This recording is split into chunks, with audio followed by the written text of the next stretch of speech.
Bismillahirrahmanirrahim. Урматтуу тууганым. Китептердин ичинен эң улуу китеп албетте бул Кур'ан-ы Керим. Ал эми Кур'андагы сүрөлөрдүн ичинен эң улуу сүрө албетте бул Бакара сүрөсү.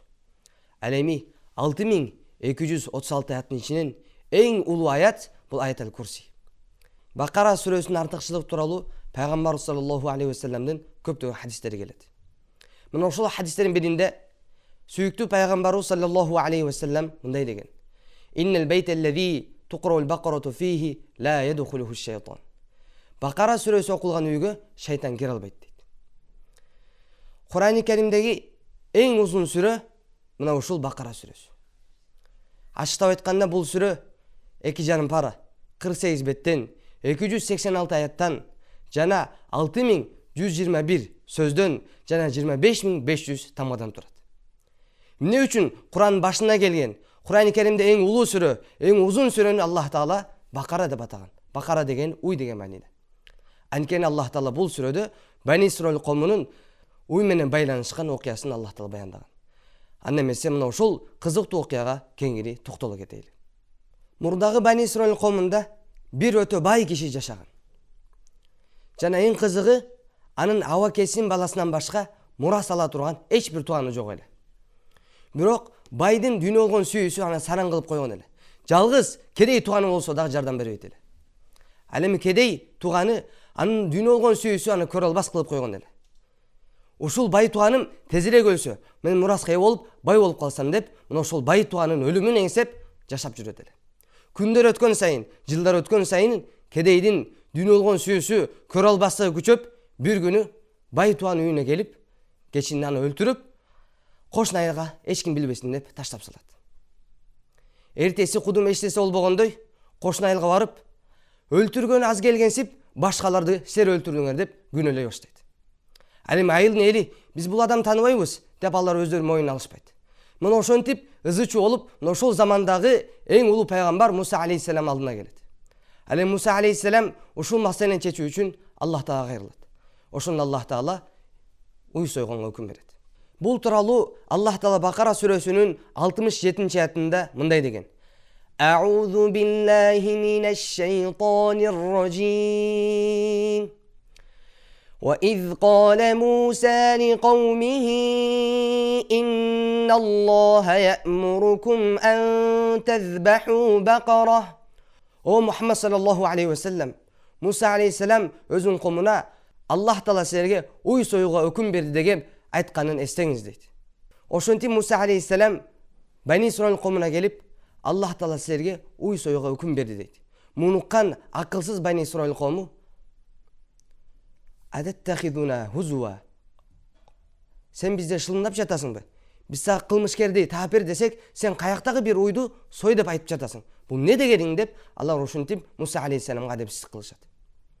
Ал Муса алейхиссалам сабырдуулук менен: А'удhu billahi an akuna minal jahilin. Мен надандардан болуудан Аллах Таала мени сактасын дейт. Ошентип Бани Исраил коому уй союуга аргасыздан мажбур болот. Бирок жалкоого миң шултоо дегендей, алар эми биз кандай уй союш керекпиз деп кечке сурай баштайт. Бул тууралуу Аллах Таала Кур'ан-ы Керимде айтат: А'удhu billahi minash shaytanir rajim. Qalu ud'u lana rabbaka yubayyin lana ma hi. О Муса алейхиссалам, өз Роббиңен, өз эгеңен сурачы, биз кандай түрдөгү уй соёйлу дейт. Ошондо Аллах Таала: Бакаратун ла фариду ва ла бикрун аванун байна залик. Ал карып калгандагы жаш кунажын да болбосун, мына орто жаштагы күчкө толуп турган уй болсун дейт. Жана Аллах та эскертүү катары: Фаф'алу ма ту'марун. Силерге эмне өкүм берилген болсо, мына ошону аткаргыла дейт. Бирок Бани Исраил коому муну түшүнбөстөн кайра экинчи суроосун берет. Ма лаунуха. О Муса алейхиссалам, Роббиңе сурачы, эми биз сое турган уйдун өңү кандай болсун дейт. Ошондо Аллах Таала: Бакаратун сафра фaqи'ун лаунуха тасуррун назирин. Көрүүчү адамдын көзүн кубандырган сап-сары уй болсун дейт. Бани Исраил коому бул жоопко дагы канаттанбастан кайра үчүнчү ирет сурайт. Бул тууралуу Аллах Таала Кур'ан-ы Керимде айтат: Qalu ud'u lana rabbaka yubayyin lana ma hi. Innal baqara tashabaha alayna. О Муса алейхиссалам, Роббиңен сурачы, уй кандай уй союлу? Бизге уй союла турган уй ачык болбой жатат дейт. Ошондо Аллах Таала төрт түрдөгү сыпатты Аллах баяндайт. لا ذلول تثير الأرض ولا تسقي الحرث مسلمة لا شية فيها. Сер соя турган уй, ал жер айдап кордолбогон, суу ташып кордолбогон, мусалламатун жана денесинде эч бир айып кемчилик болбогон, ла шиета фиха жана терисинде сары өңдөн башка эч бир өң аралашпаган болуш керек дейт. Ошондо Бани Исраил коому колул ана жита бил хак. Эми сен бизге акыйкат менен келдиң. Ачыктап айтканда, эми сен бизге союла турган ойду ачык даана баяндадың дейт. Муну ушул кабарды уккандан кийин Бани Исраил коому муну ушул сыпаттагы ойду издей баштайт. Эми ошол учурда бир таква адам бар эле. Ал уулду болуп, уулуна бир мурзо арнап сатып алат. Жана ал музону бир талак алып барып Аллахка кайрылат. О Аллахым, ушул музону сага табыштадым, сага аманат кылдым. Ушуну балам чоңоюп, эрге жеткенче муну багып, чоңойтуп бергиниң дейт. Мына ошентип баягы музоосун талакка таштап кетет. Көп өтпөй ал таква адам дагы бул дүйнөнү кош айтышат.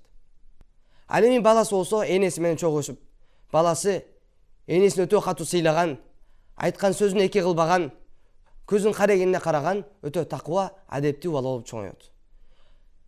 Тафсир китептерине келет, ал бала өзүнүн түнүн 3кө бөлөт эле. Түнүн биринчи бөлүгүн энесинин башында кызматында болот эле. Ал эми экинчи бөлүгүндө намазга туруп, өзү үчүн, энеси үчүн дуа кылат эле. О Аллахым, ушул энемдин өмүрүнө береке бергиниң, ден соолугун чыңгының, Аллахым, бул дүйнөнүн жана ахиреттин жакшылыгын бергиң деп, түнүн экинчи бөлүгүндө энеси үчүн, үй-бүлөсү үчүн, өзү үчүн дуа кылат эле. Ал эми түнүн үчүнчү бөлүгүн эс алат эле. Эртеси туруп, отун ташып, базарга отун сатып, тиричилик кылат эле.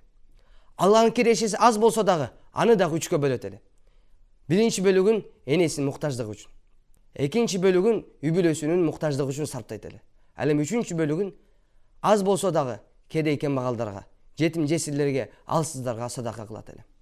Мына ошентип тиричилик кылып жашап жаткан учурда энеси баласынын дүйнө жашоосунан, дүйнө тиричилигинен бир аз кыйналганын көрүп, чакырып айтат. О балам, дүйнө тиричилигин кылып кыйналгандай көрүнөсүң. Атаң раматылык, сен жаш кезиңде баланчы бир талаага бир музо алып, ошол жерге Аллахка аманат кылып таштап кеткен эле. Ушу балам чоңойсо, ушул уйду карап, өзүнүн тиричилигин иштетет деп. Сен баргының ошол талаага барып туруп, ошол уйду алып келгиниң. Анын белгиси, ал ушунчалык сапсары уй, анын жүнүнөн күндүн шооласында нур чачырап турат. Жана качан аны көргөнүңдө Ибрахим, Исмаил, Исхак алейхиссаламдардын аты менен чакырам десең, ал сага келет дейт. Бала энесин айткандай кылып, ошол баланчы бир талаага барат.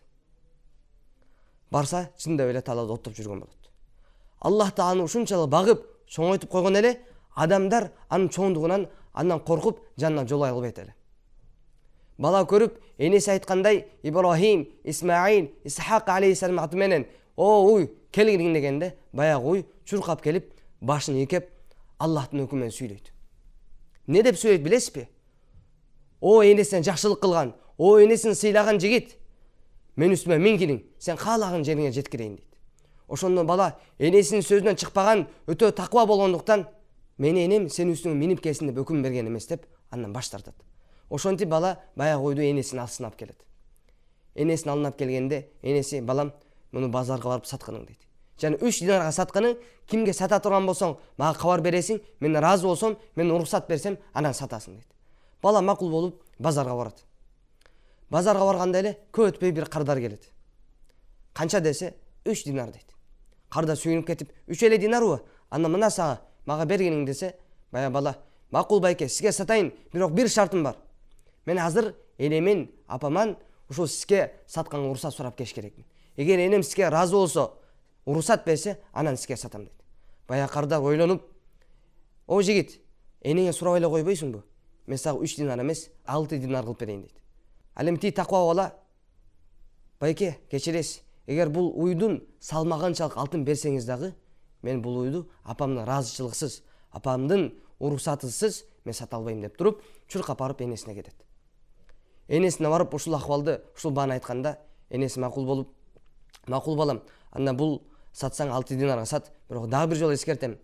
Мындан мен ыраазычылыксыз, муну азайтпагын дагы, көбөйтпөгүн дагы, жана мен уруксатымсыз эч кимге сатпагың дейт. Бала макул болуп, кайра экинчи рет барат.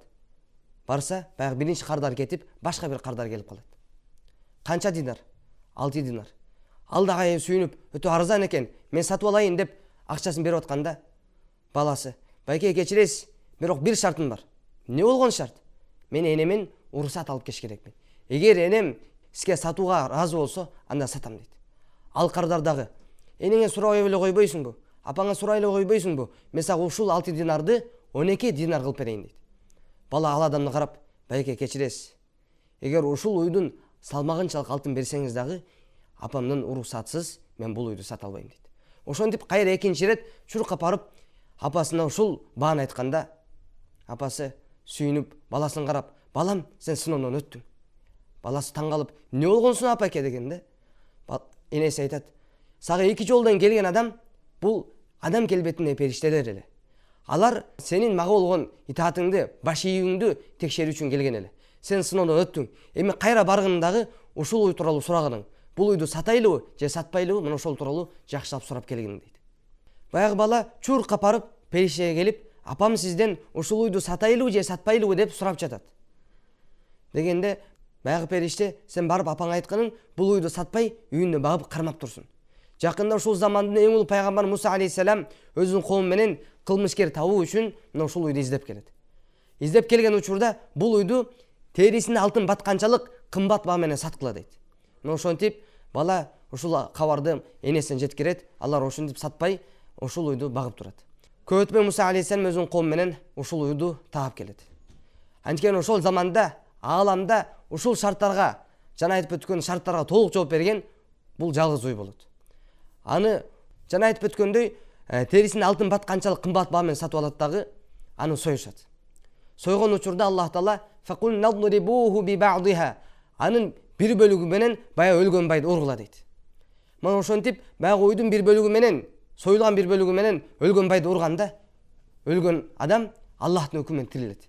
Тирилип абакесин баласына карап: "Ушул мени өлтүргөн, ушул түндө ушундайча өлтүргөн" деп баардыгын ачык даана баяндап туруп кайра өлүп калат. Ошентип баяндагандан кийин кылмышкер табылып, баягы кедей мурастанда кургалып, жана өлүм жазасына да дуушар болот. Бул узун окуядан көптөгөн сабактар алсак болот. Эң эле алгачкысы дүйнө болгон сүйүү. Дүйнө болгон сүйүү байды сараң кылды. Сараң болгондуктан улам өзүнүн тууганынан, жалгыз жакын тууганынан колунан өлүмгө дуушар болду. Жана дүйнөнүн сүйүүсү кедейди көрө албас кылды. Көрө албастыгын улам өз колу менен тууганын өлтүрдү, мурастанда кургалды, жана өлүм жазасына да дуушар болду. Ошондуктан сүйүктүү пайгамбарыбыз саллаллаху алейхи ва саллям хуббу дунья раъсу кулли хати'a, дүйнөнүн сүйүү бул ар бир катачылыктын башы деп айткан. Ал эми экинчи ала турган сабагыбыз: Аллахтын өкүмүн акылга салбастан, жалкоолук кылбастан дароо аткарыш керекпиз. Анткени Аллах Таала Бани Исраил коомуна уй сойгула деп өкүм бергенде, ошону Бани Исраил коому сурабастан колуна келген кайсы бир эле уйду, музоонубу же кунажындыбы же карып калган уйду сойгондо алар өкүмдү аткарып билдеттен кутулмак. Бирок алар акылына салды, жалкоолук кылды, сураган сайын алардын жашоосу, алардын маселеси оорлошо берди. Ал эми үчүнчү негизги ала турган сабагыбыз ата энеге сый көрсөтүү, өзгөчө энебизге сый көрсөтүү. Бүгүн көзү тирүү кезинде аны сыйлап, көзүнүн карегине карап, айткан сөзүн эки кылбай кадырлап калыш керекпиз. Канчалык биз кадырласак, урматтасак, Аллах Таала ошончолук биздин жашообузга, өмүрүбүзгө, илимибизге Аллах Таала тапкан мал мүлкүбүзгө Аллах Таала береке берет. Жана кыйынчылыктан жол ачып, ойлобогон жерден Аллах Таала ырыскыбызды кеңейтип берет. Аллах Таала баарыбызга ар дайым Куран окуп, ата энебизди сыйлап, Аллахтын өкүмүн аткарып, көптөгөн ийгиликтерге жеткенге Аллах Таала мүмкүнчүлүк берсин.